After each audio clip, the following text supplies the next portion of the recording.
There are moments in human history when, if even a single person had been missing, the entire course of destiny might have taken a different direction.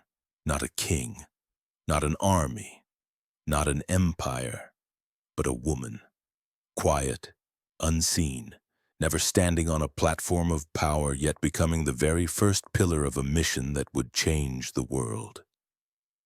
If Hazrat Khadija had not existed, would Islam have begun in the way we know today?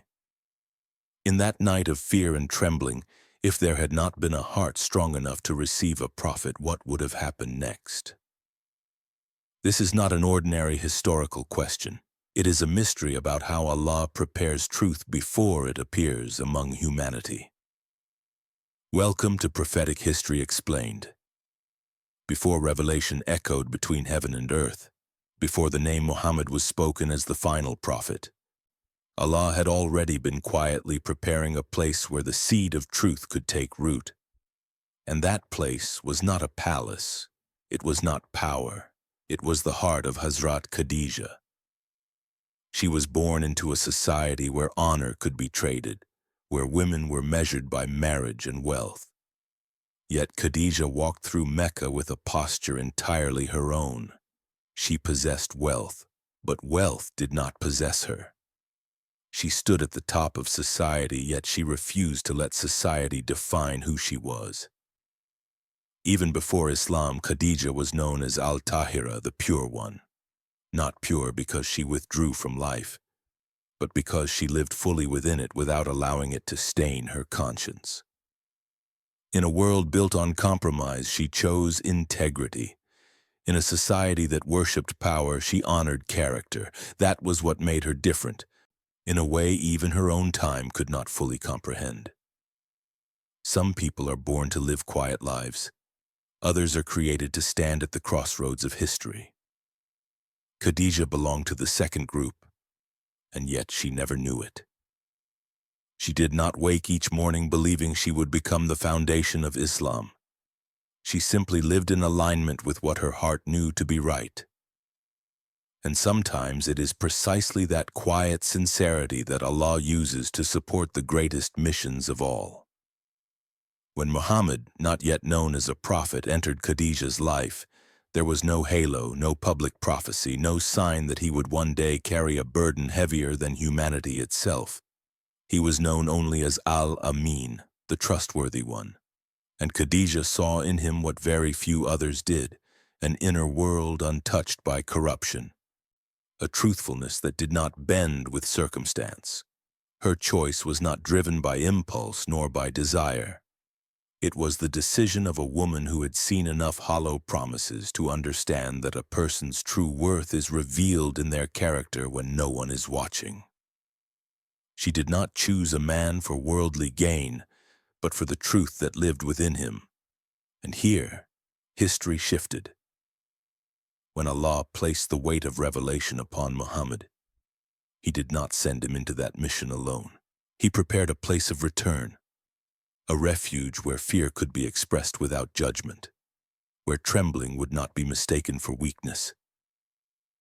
Hazrat Khadija was not only a wife, she was the first sanctuary of a prophet. She was the one who listened to words never spoken before, and who believed in truth before there was any proof beyond the character of the one who carried it. This story is not only about the past, it reminds us that Allah's truth never appears in a vacuum. It is always upheld by people prepared long before, by hearts pure enough not to shatter what is sacred when it first touches the world. And if you wonder why Allah chose a woman to become the very first foundation of Islam, then perhaps you should stay until the end of this story. Because what Hazrat Khadija sacrificed, trusted, and gave will challenge how you understand faith, love, and companionship itself. If you feel the depth of this story, subscribe to Prophetic History Explained, and continue with us as we explore the sacred layers of prophetic history. Stories not meant only to be known, but to transform how we see the world and ourselves. In Meccan society at that time, marriage was rarely about understanding. Most unions were arranged through lineage, wealth, and status. Men sought advantage. Women became part of calculation. But the marriage of Muhammad and Khadija shattered that logic entirely. It did not begin with desire, nor was it driven by social benefit. It began with recognition of character, and that is what made it one of the most extraordinary marriages in human history. Khadija was not a woman without options. She was among the most sought-after women in Mecca, wealthy, respected, intelligent, independent. Powerful men proposed to her again and again, and each time she declined, not out of arrogance but clarity. She had seen too many marriages built on glittering surfaces and empty cores. She did not need more wealth. She did not need more titles. She sought a person whose moral compass did not change with circumstance. When Muhammad entered her life as a caravan leader, he brought no display of power or ambition. He did not compete. He did not perform. He did not try to impress. That calm integrity caught Khadija's attention. She observed how he behaved when no one supervised him, how he treated the vulnerable, how he kept his word even when it cost him. From those seemingly small details, she recognized something rare, a man whose honesty did not depend on benefit. Her decision to propose marriage to Muhammad defied every social norm of the time.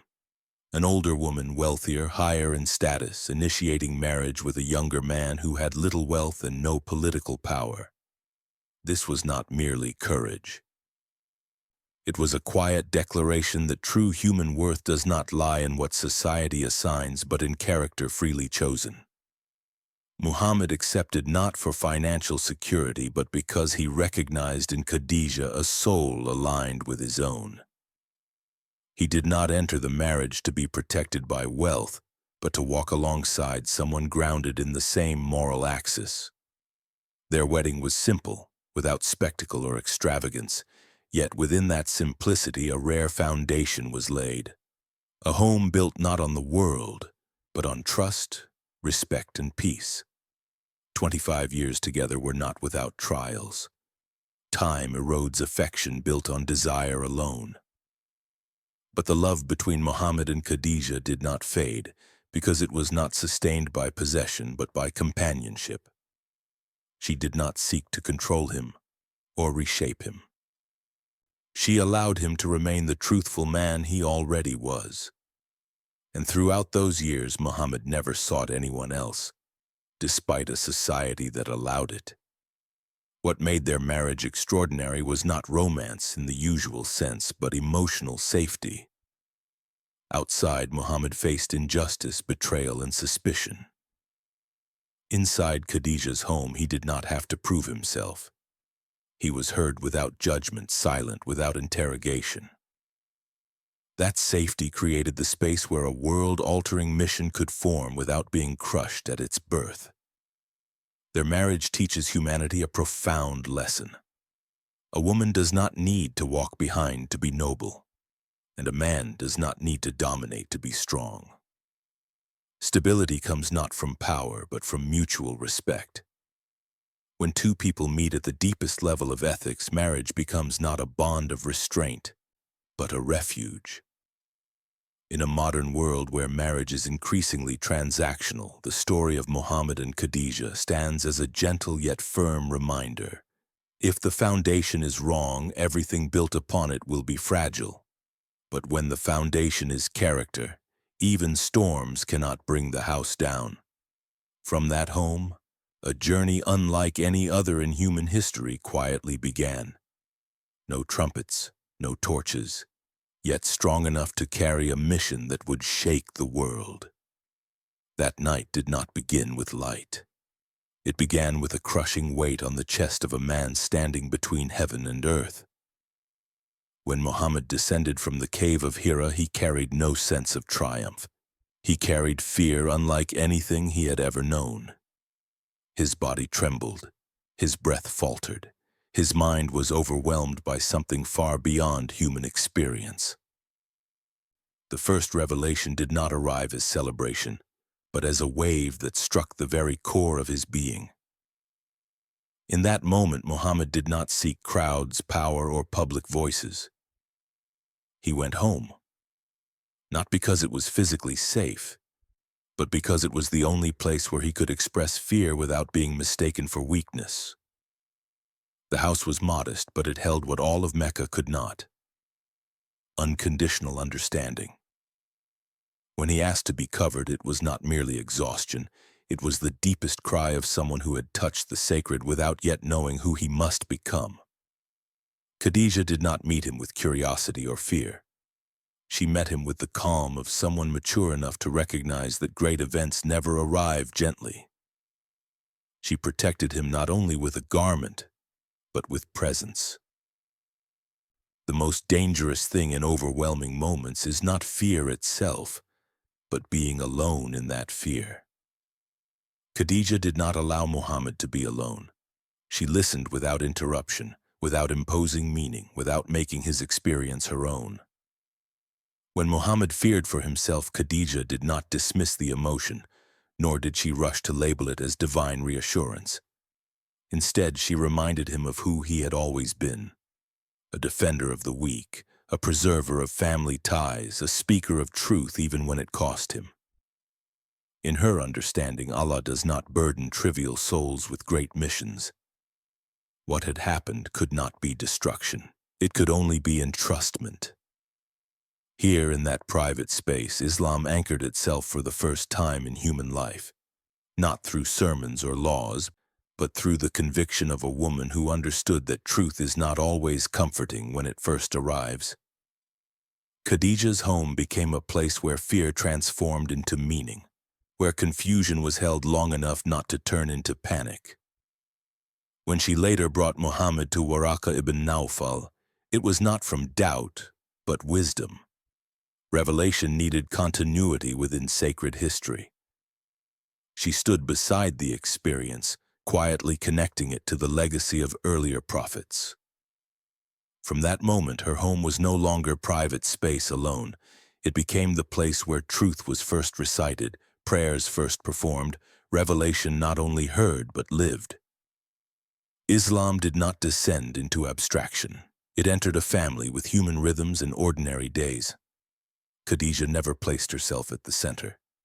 She never demanded recognition. And yet, by not occupying space, she created space. Space for Muhammad to grow into the role Allah had chosen. When the world knew nothing, she knew enough to believe, and believed enough to need no proof. Her home became a symbol for all generations. Great missions are nurtured not by applause, but by safe spaces where human fragility is honored. Behind every prophetic step are unseen people who keep that step from breaking at its most delicate moment. Perhaps it is in that quietness that Khadija's true value is revealed, not as a witness to revelation, but as the one who gave revelation a place to remain in the world. There came a phase in Islam when faith was no longer measured by words, but by what one was willing to lose. As truth spread through Mecca and interests were threatened, pressure fell upon the messenger and those beside him.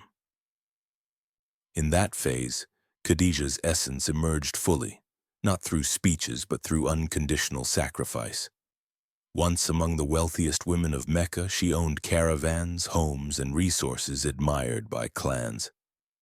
But when Islam faced siege and boycott, those possessions vanished, not through force but by her own choice. Every resource was placed in service of protecting the fragile believing community. She left herself no safe retreat. For her, either truth was upheld or nothing was. Many give when it costs little. Khadija gave until nothing remained but a weary body and a heart heavy with loss. That is where her sacrifice transcends the ordinary and becomes timeless moral testimony. Years of isolation, hunger, and deprivation eroded her health. Yet what stands out is not poverty but silence without complaint. No bitterness. No comparisons to former comfort. She understood that such trials are not abandonment but testing. The deepest pain was not material loss but motherhood. Losing children pierced the core of her heart. Yet here her faith reached extraordinary depth. She did not turn away from Allah. She held faith even when human emotion shattered. Khadija felt pain deeply, but she did not allow pain to become doubt. Even when comfort could have been sought through miracles, she chose belief without demand. That was not emotional denial, but mature faith. To Muhammad, she was not only a wife, but the strongest emotional anchor. When he was mocked, distorted, exhausted, she was there, without strategy, without argument, simply present, reminding him he was not alone. Her sacrifice was not dramatic, it was quiet, unrecorded, uncounted. She did not sacrifice to be remembered. She sacrificed because truth was worth the price, even when the price was her entire life. Her story asks every generation, when faith collides with loss, what do we choose, truth or safety? Khadija answered with her life, over years of steady, uncompromising integrity. Because of that sacrifice, Islam did not merely survive, it matured. Not on power, but on people willing to lose everything so truth would not be extinguished. And at the very beginning of those people stood Hazrat Khadija. Death usually fades memory, names blur, feelings dim. But Khadija did not leave the world that way.